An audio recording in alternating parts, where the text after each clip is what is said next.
everyone, my name is Dimitra. I'm the events manager for Mauve Group. Welcome back to our series, Taking Your Business Global in 10 Steps. In our last video, I introduced you to step 1, where is my business now? I established a clear starting point for planning and implementing your overseas expansion project and gave you the tools to carry out an audit of your business and its status in its existing marketplace.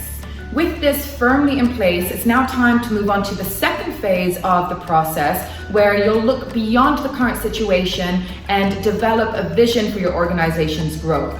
So today's video is all about step 2, where do I want my business to grow? Once you've established an understanding of your business in its current state, and you know that you have room within your means to grow, it's now time to consider the future. Think about where you want to position your organization in 2 key ways. Number 1, future plans for growth, and number 2, geographically. And we're going to talk about these separately. Number 1, future plans for growth. What is your 5 or 10-year plan for your organization? What is your general strategy and vision for your business? If you haven't already, create a roadmap or visualization of how you want to develop as an organization. This can involve some very ambitious targets, but keep in mind your existing situation and have an understanding of how you can get from where you are now to where you want to be. Look at the audit of your current operations carried out in step 1 and ask yourself, what do you want your company to look like in the future? Once all these things are clear, consider how these plans map onto your idea for international expansion. What are the benefits? What are the disconnects? What are the things that can be reviewed or changed?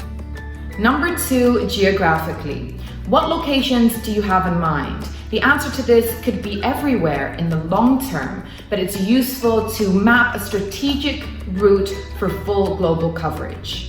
Think about whether entities set up in certain countries could perform as regional hubs, providing your organization with access to other countries in that area. Deciding where you want to grow can be difficult to narrow down, but by firstly identifying the goals of your growth, a picture of your country strategy will start to materialize and you will have the foundations from which to develop.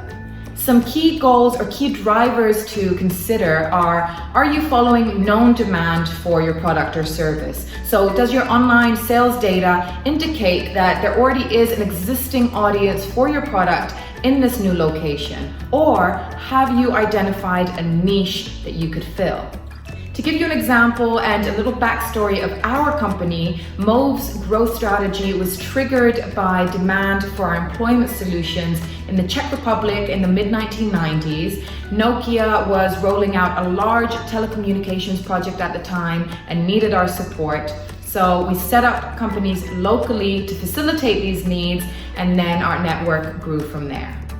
Are you looking at strategic hub locations to ease logistics issues or create a logical center of operations?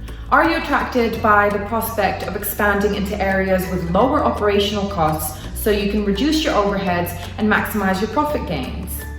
There may be a kaleidoscope of reasons compelling your wish to expand. No matter which drivers you prioritize, it's important to constantly keep in mind the why when considering the where. To recap on everything that we've spoken about so far, you've acquainted yourself with the current health of your business. You've then carefully considered your aims and strategy for global expansion. So what's next?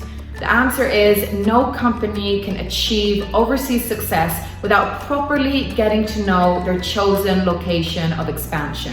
Which brings us to step 3 of this journey, researching your target markets.